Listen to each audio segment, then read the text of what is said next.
Exodus chapter 32. When the people saw how long it was taking Moses to come back down the mountain, they gathered around Aaron.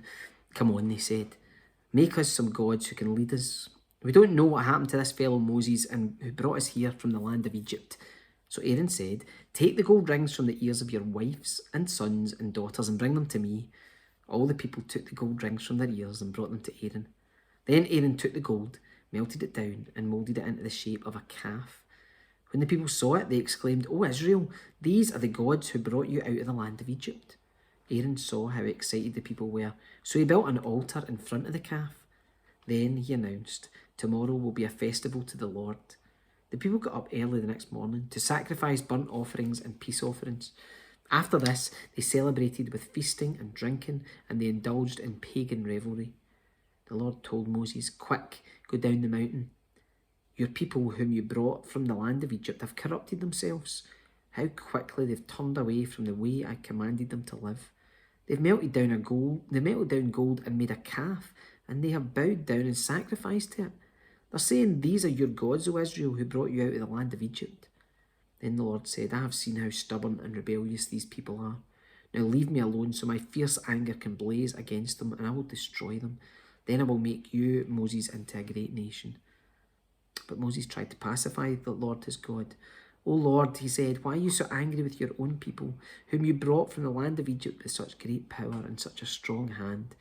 Why let the Egyptians say their God rescued them with the evil intention of slaughtering them in the mountains and wiping them from the face of the earth? Turn away from your fierce anger. Change your mind about the terrible disaster you've threatened against your people. Remember your servants Abraham, Isaac and Jacob. You bound yourself with them with an oath to them, saying, 'I will make your descendants as numerous as the stars of heaven, and I will give them all this land, and I have promised to your descendants, and they will possess it forever.'" So the Lord changed his mind about the terrible disaster he had threatened to bring on his people. Then Moses turned and went down the mountain. He held in his hands the 2 stone tablets inscribed with the terms of the covenant. They were inscribed on both sides, front and back. These tablets were God's work. The words on them were written by God himself. When Joshua heard the boisterous noise of the people shouting below them, he exclaimed to Moses, "It sounds like war in the camp." But Moses replied, "No, it's not a shout of victory, nor the wailing of defeat. I hear the sound of a celebration." When they came near the camp, Moses saw the calf and the dancing, and he burned with anger. He threw the stone tablets to the ground, smashing them at the foot of the mountain. He took the calf they had made and burned it. Then he ground it into powder, threw it into the water, and forced the people to drink it. Finally, he turned to Aaron and demanded, What did these people do to you to make you bring such terrible sin upon them?" "Don't get so upset, my lord," Aaron replied. "You yourself know how evil these people are. They said to me, 'Make us gods who will lead us.' We don't know what happened to this fellow Moses who brought us here from the land of Egypt. So I told them, 'Whoever has gold jewellery, take it off.' When they brought it to me, I simply threw it into the fire, and out came this calf."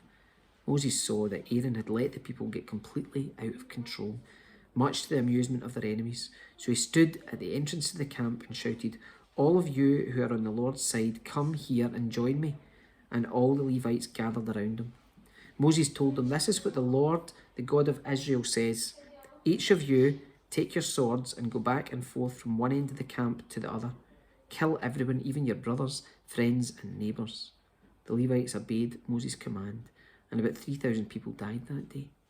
Then Moses told the Levites, "Today you have ordained yourselves for the service of the Lord, for you obeyed him, even though it meant killing your own sons and brothers. Today you have earned a blessing." The next day Moses said to the people, "You have committed a terrible sin, but I will go back to the Lord on the mountain. Perhaps I will be able to obtain forgiveness for your sins." So Moses returned to the Lord and said, "Oh, what a terrible sin these people have committed. They've made gods of gold for themselves. But now, if you will only forgive their sin, but if not, erase my name from the record you have written."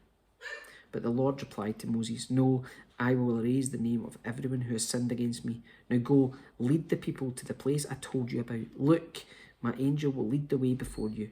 And when I come to call the people to account, I will certainly hold them responsible for their sins." Then the Lord sent a great plague upon the people, because they had worshipped the calf Aaron had made.